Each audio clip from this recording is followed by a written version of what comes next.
Hello, and welcome back to another episode of Bestseller Live.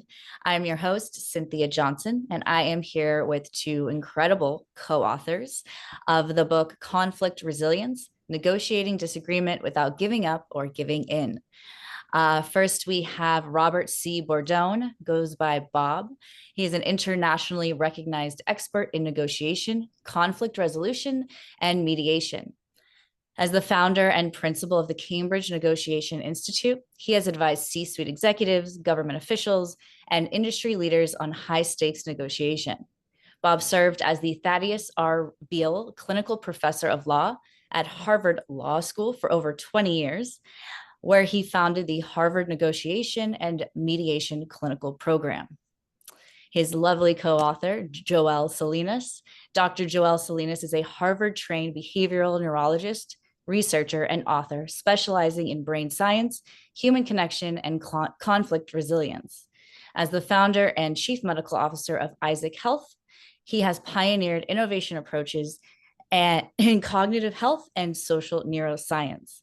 Again, their book is Conflict Resilience, Negotiating Disagreement Without Giving Up or Giving In. Welcome to bestseller, both of you. Thank you so Thank much. you. We're thrilled to be here. Yes, you are such an incredible team of co-authors. Reading through your bios, I was like, wow, this is going to be two very unique perspectives on something that is incredibly relevant pretty consistently throughout history. Am I wrong? Is it always relevant? Yeah. I think as soon as there was more than one person, there was conflict. So yes, yeah. And one of the things that we both feel and hope our book does some work toward is that conflict actually can be good. So it's not necessarily bad. Okay. So how did the book become an idea? When did you come together and decide we're going to do this? I'll start. Joe, if you want to go. Yeah. So we, Bob and I've known each other for several years now. I think it was at the beginning of the pandemic where we kind of came together and we were talking about different types of issues that we were seeing in our respective worlds. And Bob can go into a lot more detail about what he was seeing in his side of things, but on my side, a lot of the work I do is around understanding how social relationships influence brain health and whether that's increasing risk or protecting our health. And it was interesting to see trends around social isolation and loneliness increasing over time.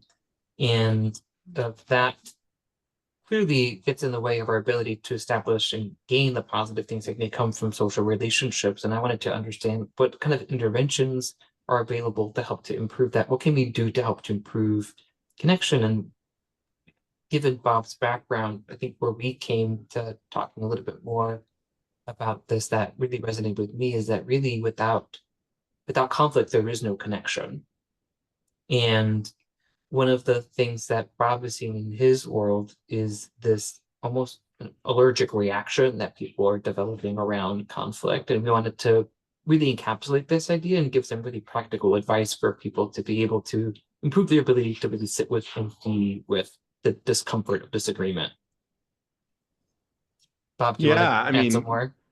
Yeah, no, I mean, this is exactly right. I mean, I think it was a very kind of a fortuitous, I think, uh, set of conversations between Joel and me, and for me, I was at the time teaching full time in a law school. I still teach as an adjunct, but I was in a place where people are really trained to engage in a certain kind of conflict, right, in a courtroom.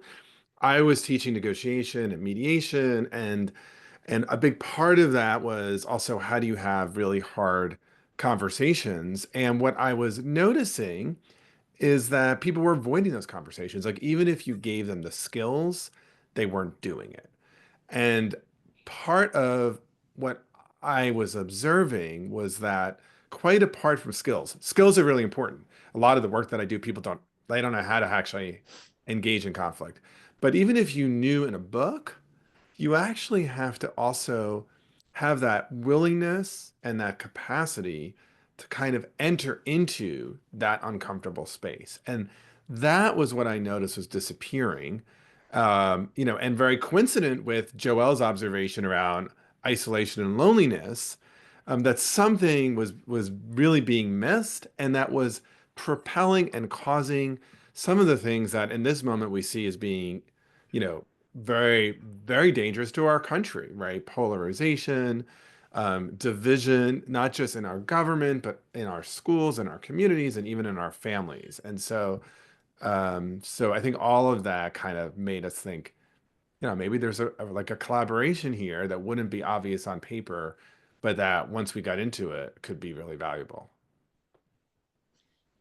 Yeah, it's interesting when you talk about not wanting to enter into those discussions, because then if no discussion is happening, then nothing is happening. Is that true? Well, that's exactly right. I mean, as Joelle says, you can't connect if you're not having a conversation. You also, right, so the world I was in, right, you can't resolve a conflict except for avoidance or violence unless you're willing to enter into the room and actually go through that discomfort. Um, but one of the things, I think one of the insights, and I think that's really important, and at least in my view, and I think in Joel's for this moment, is I think there's a lot of people who are like, there's no point in engaging across a line of difference because we don't agree on anything. Like our worlds, our universes are so different. So why bother?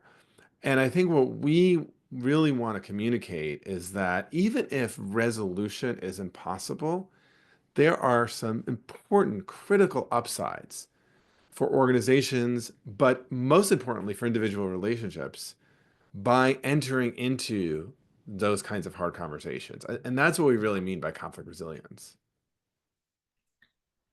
Is this a conscious choice we're making? It sounds like, I mean, uh, Joel, sure you can speak to this, but are we deciding I don't want to enter in this conversation, or are we just not deciding at all?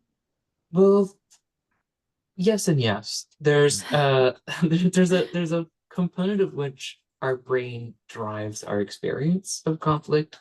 Our brains evolved really to be fortune tellers for us, to really predict the future as best as possible so we can survive, so we can protect ourselves. It's there to help us out. But that machinery can sometimes be kind of tricky because it can cause us to behave and react in ways that don't necessarily align with our needs or desires or really our objectives.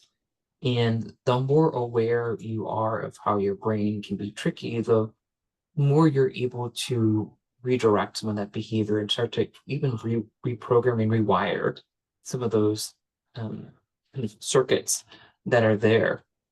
One of the things we talk about in the book is really what happens when we experience conflict or we perceive the potential for conflict. And there's parts of the brain that are really focused on threat detection that send an alert to the rest of your brain. And if there's enough of a threat that's detected, you get this negative experience. So systems of your brain that are involved in pain actually become reactive. And if it meets a certain threshold, you get a lot of that fight and flight response. We actually have described this as the 5 Fs of fight, flight, flee, fawn, and fester. And this are just reactions that we have, these kind of behavioral loops that we have, that because at some point we learned that if we do a behavior like avoid conflict or stamp out conflict immediately, like shut it down, we feel less negative. And so our brain sees that as a potential reward and starts to add more reinforcement behind that. And what we're really advocating in the book as just one piece of that is to really become much more aware of conflict. Awareness is more than half the battle. You can actually make a change. The other thing is becoming more adept at really imagining, visualizing the what we call the bigger, better offer, the BBO of conflict. Understanding that in engaging with that disagreement, that's a sign of, Bob described as a sign of vibrancy, creativity, innovation, better teamwork, closer relationships. And the more we're able to really focus in on that, the better we're able to redirect our brain towards focusing on that experience so that we can be more capable of sitting through that discomfort. When our our body or our brain are really telling us to head for the hills or just give in. So is this, I'm actually very curious. And does does is it different for men and women? Is it different for different ages? Or is it pretty universal that we all have this fight going on? It is very dependent on your individual experiences. There's an element that's kind of a part of the human experience, just the machine itself, the brain itself, but so much of it is really informed by early life experiences, your your past experience with conflict, cultural values, what you're taught by others, what you observe. Maybe there's an element of how sensitized you can be to uncomfortable experiences, how kind of reactive your brain might be, how reactive your limbic system might be. I think if there are any age or gender differences, it is really more about context rather than biology. Uh, a lot of it really depends on the individual circumstances that you have in the moment. So I encourage anybody listening in on this conversation to pay attention to how you react to different types of conflict. So when your supervisor or boss uh, is upset about something that you did, some people may have no problem with that. Whereas if their brother, sister, or parent was upset about something that they did, they might crumble. So everybody has their own thresholds of situations. And I think one other thing to add is that there's also kind of moment by moment context. So if you're fatigued, if you're hungry, if you're experiencing pain, you may have a lower threshold for experiencing conflict. In the book, we talk about this the concept of conflict tolerance. I know, Bob, if you want to share a little bit about kind of the breakdown of conflict tolerance. Sure. Yeah, I'm happy to do that. And I will also just say, right, that just on that initial question, everything that Joel says is exactly right. And also in the negotiation literature, right, there is research on gender differences.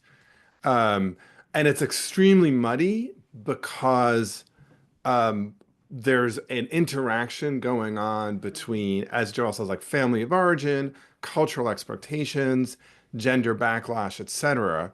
Um, but all of those things are influencing this idea that Joel just mentioned, right, which is conflict tolerance.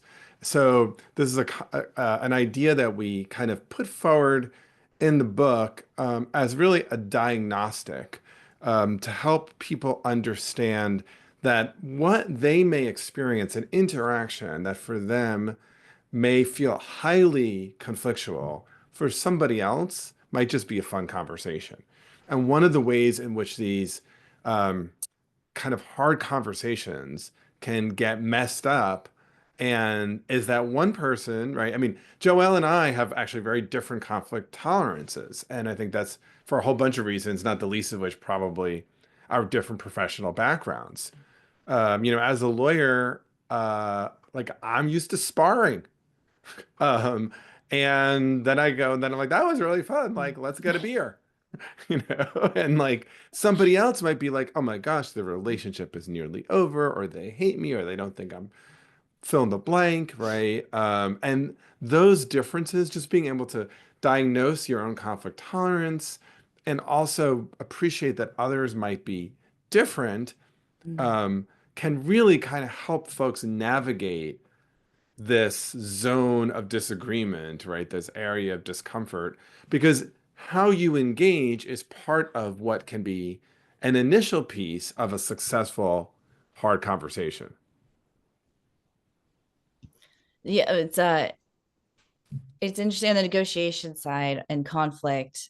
Does the digital communication change at all for, like, does it change the landscape and or change your type of conflict tolerance levels? I mean, I think there's a lot each of us can say about that, but the short answer is for sure, right? I think the digital communication has probably been one of the things that has contributed to a reduction in our conflict resilience as individuals, and that is because It is much harder in real life to um, cancel somebody, to descend to some of the meanness that we can see. Mm. It is also much harder to just escape. Um, right. So, Joelle was talking about the fight and the flight. It is just easier to fight through digital communication, right? X is a minefield of like bad conflict handled badly, right?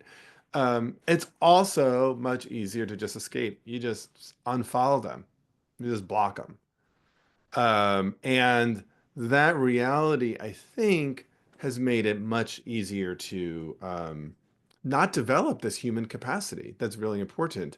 This BBO that Joelle mentioned, which is really there, and our book really talks about it, but it's harder to see that in any given moment, right? In the short term, it's just so much easier to like do what we've always done, which is, either run for the hills or take out a sword. Mm. And so part of I think the work of the book and hopefully the inspiration for folks is to really kind of see that though it's a lot of work, there is a BBO there that matters, right? And it is connection, it is staying together at even when it's easier to run. And, in some sense, right, we're starting to see the consequence of it. What will happen is if we don't do this work. Mm. And so there's the five F's, right? That was the first. Then there's the fight or flight is separate from that, right? Oh, And it's in then this. It's in the it's cat in the same five category. F's. It's like Okay. fight, Uh-huh. freeze, fawn, fester. Okay. And then there's BBO. And once those things are recognized, there's also a three-step framework. Is that correct? So those are to name, explore, and commit. You got it. Yeah.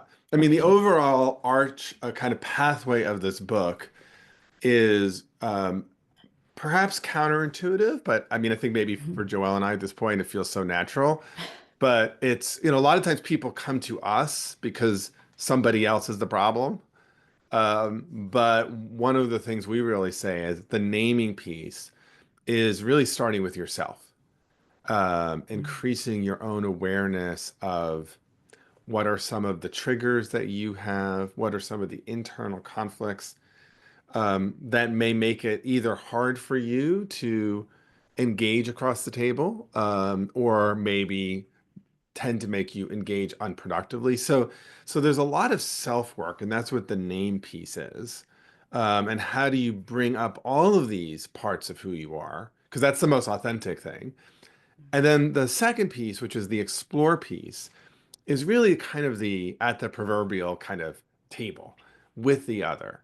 Um, what are the kind of opening moves and skills, right, around listening and effective assertion and what does it look like in practice? And then the last piece, which is really important, is a commit. And what we mean by that, I guess we mean a number of things by that. First of all, how do you decide with respect to what we might be talking about, maybe an area of difference or disagreement or negotiation or conflict? Like, what are we going to agree to or commit to around those terms? Or are we going to kind of walk away? But then, even more broadly, right, within the context of a relationship, how do we agree upon what are the ground rules of how we might engage around this set of differences going forward? Um, and I think another really important piece of the book is how do we make the assessment? Because Joel and I are very committed to the idea that we need to, as individuals and as a society, increase our conflict resilience, but we don't want to confuse that with you should engage in every single area of disagreement, because in fact, there's trauma and there's harm and there's abuse. And so, how do you make that distinction for yourself? Like, this is me increasing my conflict resilience versus this is me subjecting myself to something that, we should not be doing that is unhealthy. Mm. So is that the part, the naming part? There's a naming piece of that, but I think it's also, I mean, I think the area where we really cover it most is in the commit piece, right? how are you making that decision to either commit to kind of stay engaged or say, you know what, like this really isn't a conversation for me. This is not somebody who they may not. There's a difference between whether someone on the other side is skillful and whether someone on the other side is engaging in good faith. And so the naming piece, I think, is very much that awareness piece, of course, helps inform the commit later on. But I think the commit is more of an assessment of both you and the other, whereas the naming work, I think, is a lot of the self work, if that makes sense. Joel, Mm-hmm. save me here if I'm not making Yeah. sense. No, you're making sense.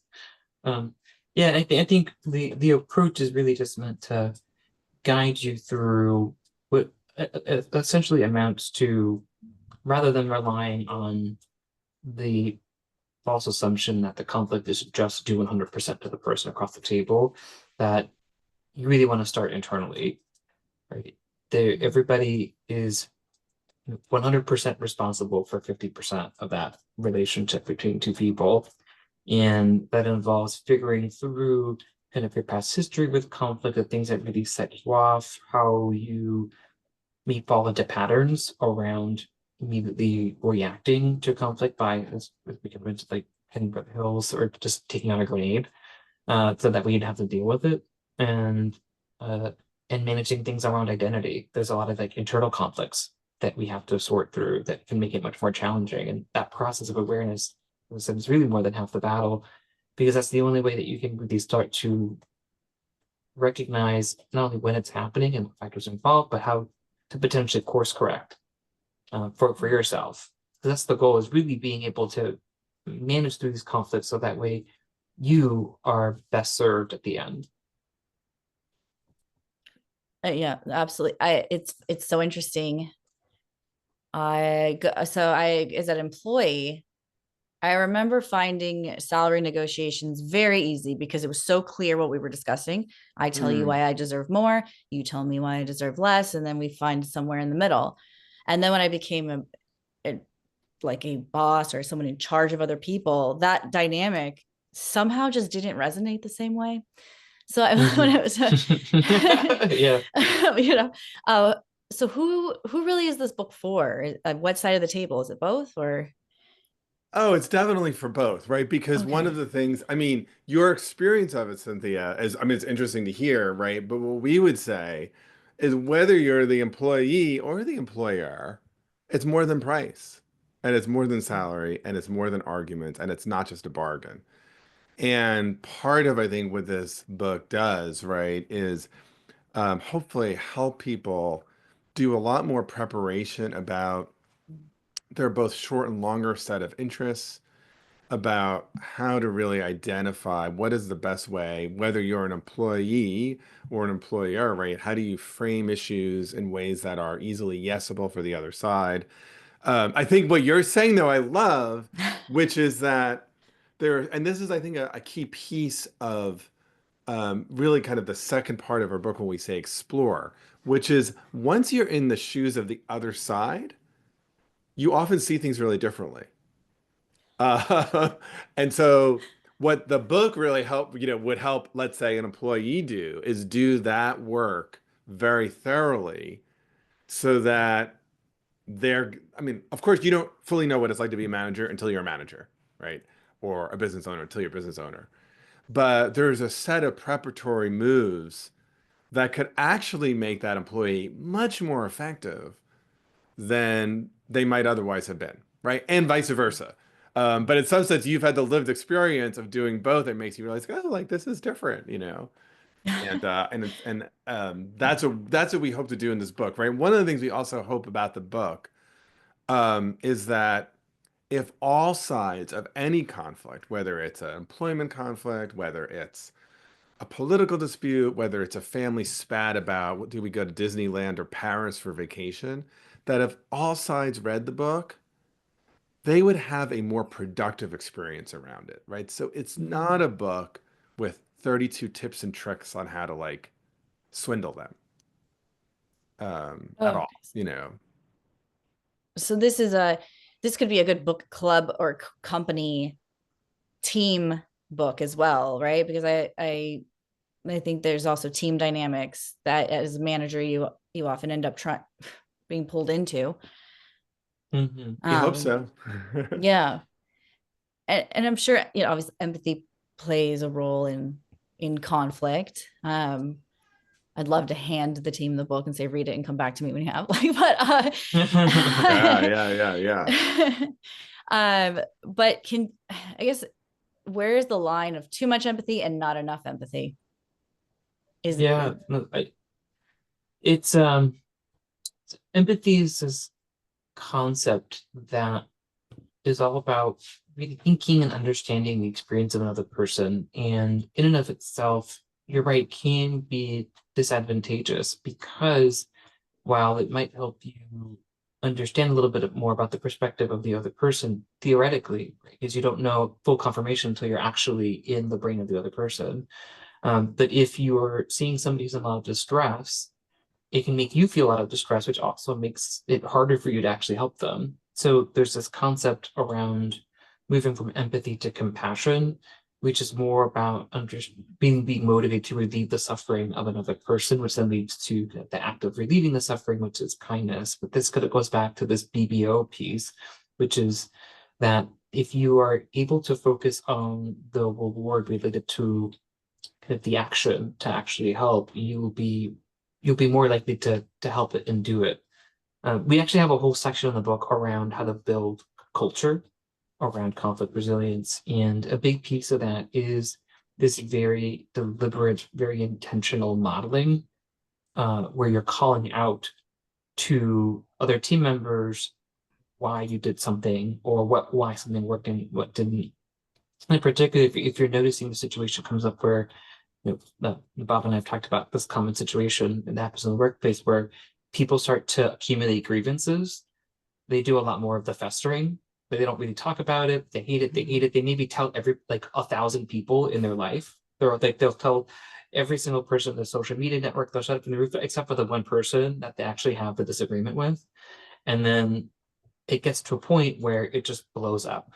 Mm. And that can be an opportunity to actually talk about the discovered disagreement and then say, let's have a hard conversation. Let's talk, let's be present for this disagreement, knowing that we're here to learn about each other's perspective. And we may not solve this in one conversation, but at least we're building the muscle together as a team to be a team, right? To be connected, to be authentic, to be truthful with each other. In the book, we talk about the situation with Boeing. And Bob, if you want to share a little bit about how conflict resilience and Boeing kind of intersect. Yeah, I mean, as many of your listeners probably know, Boeing's had a rough time of it the past few years, right? And we don't presume to know 100% of the inside story of what happened there. Having said that, there's enough stories and information that have leaked out, right, that the problem wasn't the kind of knowledge or capacity of the engineering and the scientists, that there was a culture there that penalized people who brought forward different viewpoints, that penalized the introduction of conflict, such that some people left, some people filed complaints, and some people just got quiet. And that's not good for an organization, right? That's really bad for an organization. And so how do you create that, team culture that actually encourages, and this is where conflict, right, we say is a source of ability to bring connection and better relationships, right? Even if we don't, I always think, like, even if we're not going to agree, I would much rather know of the areas in which we don't see eye to eye, than have you, as Joel said, put it onto 12 Slack channels and kind of poison the environment. I mean, the other thing I would just say, Cynthia, about empathy, I'm not sure if this is what you meant by too much empathy, but it's also how you define empathy, right? So for empathy is like at least in my view, the ability to see the perspective of the other and to communicate that you have seen it. I think where it can become problematic in conflict is especially for those, and this is, we're going back to the self work, right? For those who haven't done enough work in understanding the value and importance of their own needs and perspective, is that some people who are caretakers, right, the empathy overwhelms them, right? And their perspective disappears. But I think that's not, I wouldn't characterize as too much empathy. I would characterize that as perhaps not having done some of the work that we talk about in the first part of our book about really finding your own voice for the value of your perspectives, the value of your interests, so that both of them are kind of alive in the room, and then we figure out what to do. Yeah, it's for me, like listening to you, because again, the less I know, the more effective I was, at least early on, because once I sit in all these different seats, as you know, you get older, you have all these different experiences, all of a sudden you can relate to the complaining and the arguments and the other side to a point where your argument is not necessarily an argument. It's just a difference of opinion. So Yeah. And yeah. And then the question is, what do we do with that? Right? what do That's we the do? interesting question. Yes. And how do But we handle that? and it sounds like you're really leaning into uh in the book, really leaning into helping people figure that out. I mean, whether it depends on where you are at different seats, right? But for me, then the more I learned, the more experience that I had, the more I could relate, the more difficult conflict became. And Yeah. so I feel like I hear Yeah. this book for sure. Well, listening, Cynthia, right? It sounds like part of what was happening, which is a good thing, is the Mhm. complexification. If conflict is seen in win-lose terms along one or two issues, there is a simplicity to it, but it also misses a lot. And what it also misses is the BBOs, right? It's like there's a 10-point pie. I got 6 of those points. I did well. We hope that the book makes you realize that the engagement of the complexity and the nuance, this is actually a 50-point pie there. And maybe you only get 25 points. You didn't beat them, except it's just better than 6. Mhm. Right.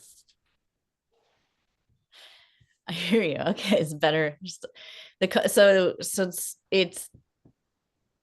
interesting because you've written, because of the dynamic between the two of you and your different backgrounds, you're really touching on this probably ever never ending circle we go through in life of like people pleasing, not people pleasing, people pleasing, not people Right. Yeah. and how to get out of the different spectrum of where we land at any given chance or any moment. We're getting close to the end of the interview, but I did have one last question if you're comfortable answering this, and if not, we can Yeah. argue about it live.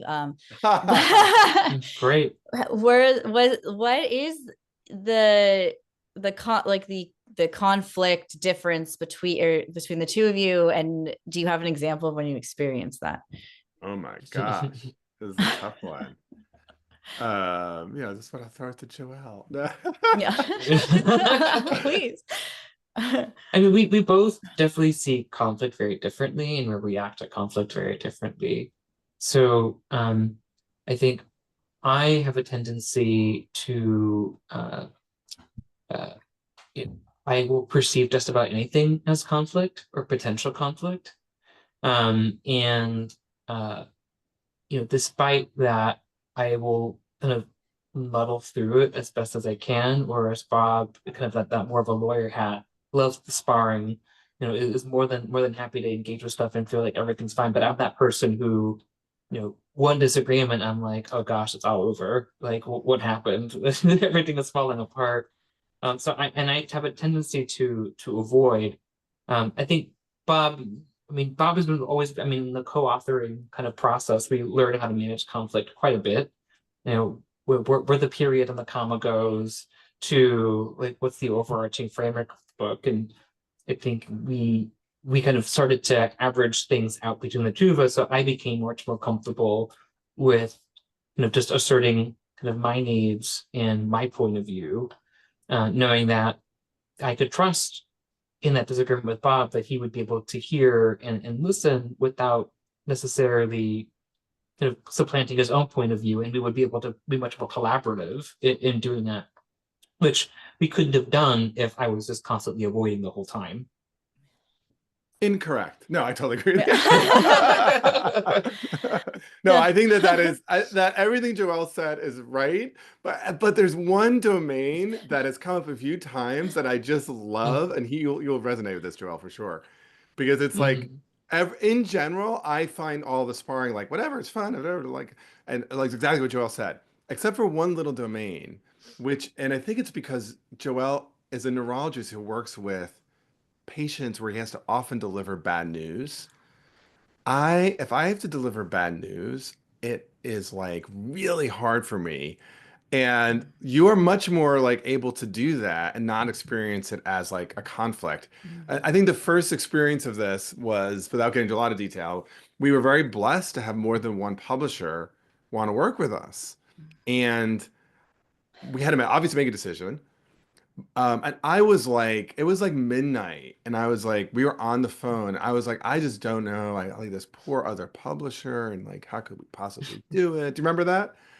And you're like, I I have to do. tell people they have 6 months to live. It's not that big. I totally find their publisher. Yeah, they'll be fine. Wow.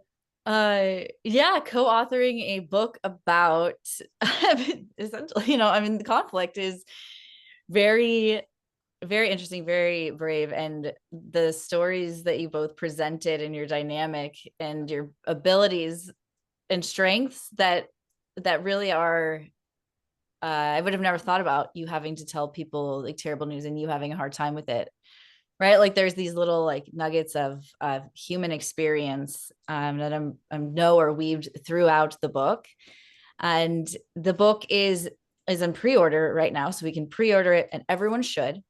And they will get it after March 18th. 18th. Got it. That's March right. 18th of 2025. Yeah. Okay. The year where we all lean into conflict. Yes. For the better of all, for more connection Yes. and better relationships, even if we still disagree. Even if we still disagree. Well, I appreciate you both so much for taking the time to be here and to talk about the book. It's very exciting that it is launching soon, and we will all have it in our hands and that we can use it for our teams. Where can we find it, and where can we find more about you? Sure, you can We find have our website. Yeah, you go, Joel. Yeah, it's a conflictresilience.book.com. That's conflictresilience.book.com, and you can find it anywhere we prefer to buy books, including Amazon and independent booksellers who'll be able to find it. Amazing. Well, again, thank you both, and thank you everyone else who was watching. This is another episode of Bestseller Live. I'm your host, Cynthia Johnson, and we'll be back next week with another episode. Thank you.